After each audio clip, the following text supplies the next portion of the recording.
420.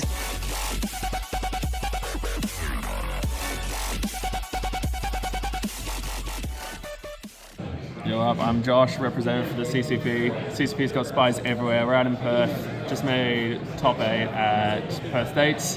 Had a pretty great run. I went 9-1 in Swiss. I also went 9-1 in die rolls in Swiss as well.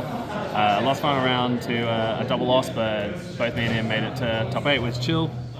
And then top 8 got paired into branded, and we double lost as well. Didn't even get to game 3, but like it was super chill. Guy was super chill. Like we both talked about it afterwards. We didn't feel like we were playing slow. It's just that's how the mirror is sometimes. Like that's his format.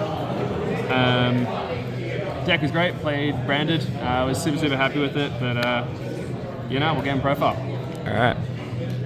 Main deck, we got 2 Wowbears and 1 Balbaz.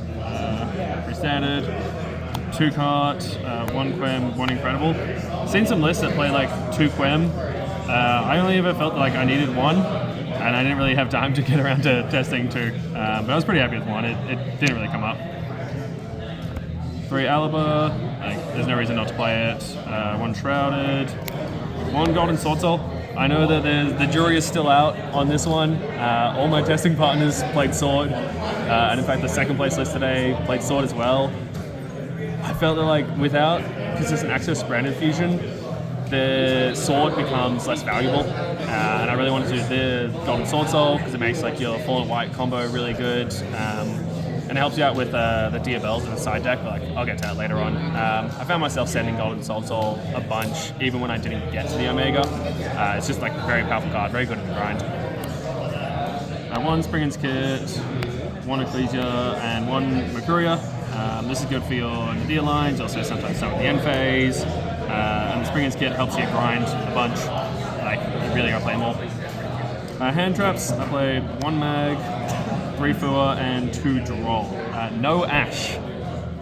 So, a bit controversial, but in testing, we found that the Ash is only really good if you pair it with other hand traps. And in this deck, we're just not playing enough hand traps. So the Ash was like, okay, we can Ash a Fua, great. There's not much else that I want to Ash.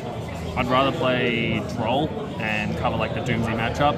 And pretty much every time I drew Droll, I was happy that it was Droll and not Ash. There was one time where like I could have Ashed a Fua and instead I had to Droll him after a single draw. But in that match, he also had a second Fua, so Ash wouldn't have even done anything there. I was really happy with it. Played 1 Branded Fusion, Gold Sock for the Mercuria, 3 Nadir, just all additional ways to play. 3 High Spirits, 1 Opening. This used to be the second Branded Fusion. Sometimes you get to do this during the end phase, and it also just helps protect your fusions, so like they can't mix pop them, they can't fall to Virtuous pop them. Very good.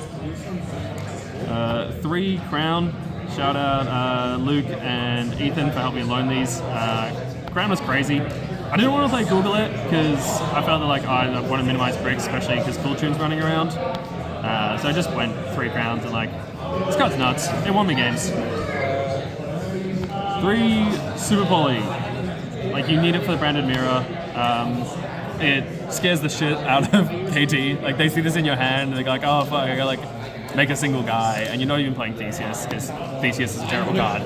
That might start changing after like a couple more events in this format when people start realizing that like branded doesn't really have space for Theseus. But at least for now, you gotta play it. It wins the mirror.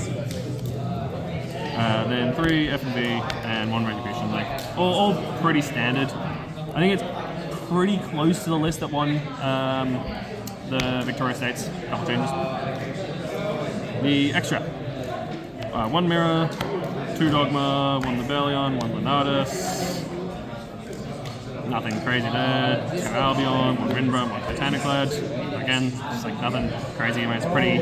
Extra's pretty solved at this point. 1 Grignol, 1 Coriolis, 1 Star Source, 1 Muddragon. So these 2 were my Super Poly targets, the Coriolis and the Muddragon. I felt that like I wanted to be able to go like normal Aliber and then chain Super Poly if they try and like RS or Imperm that, and that like, you know, if KT sees Super Poly, they're only going to end on 1 guy and then you can just Super Poly it away anyway. Didn't come up too much, but like I did like being able to summon this off the Grand Wignall and slow down your opponent. Star Source, never actually made it. In theory, it's good. There's a card on the side that also helps you get to it as well. Oh no, that's right. I made it one time against Doomsday because it stopped them from doing their rank ups. They Super Bowl the Dressio and an Alara, and then said, great, I got a 25 guy now. Cool. And then Omega Ecclesia. Like, some people say this is win more. I think it secures the win, and especially into the mirror, like you really want to make your end board like a bit stronger, and it also helps with the grind if you can shuffle it back. I really liked it. I was happy. Side deck. In the side, we've got the Diabells. This is pretty much exclusively for the mirror, and also for the patron piles.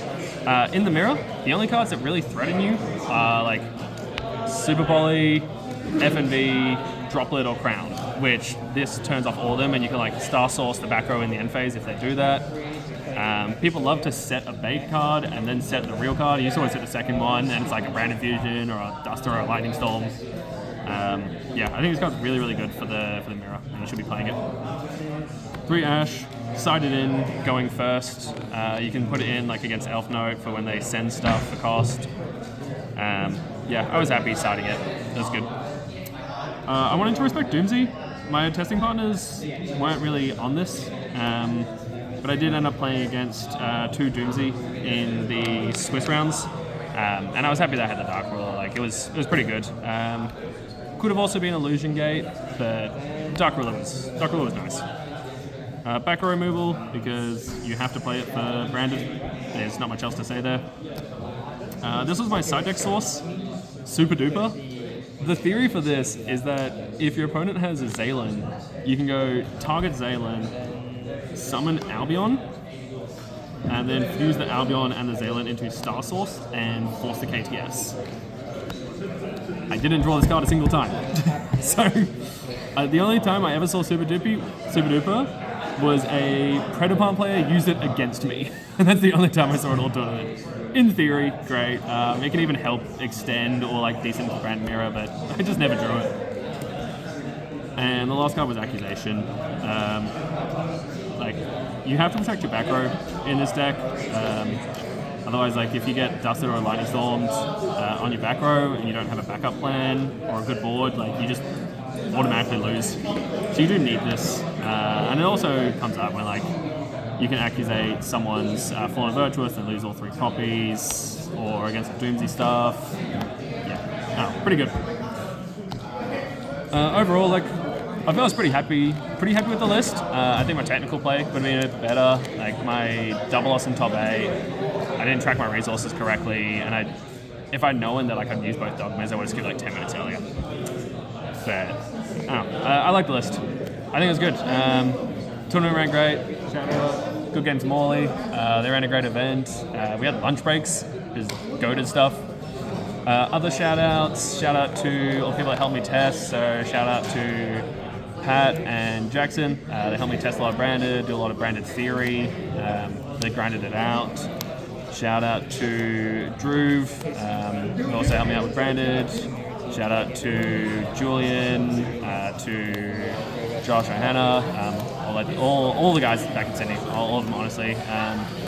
Did a lot of like chat about the deck, a lot of theory, and like even for the decks that they were testing, like joining on their discussions, so like I knew what was going on. It was great. Shout out my partner Mia for being chill with me, spending an entire weekend playing Yu-Gi-Oh! And not being at home. That's about it. No, appreciate it. Cheers.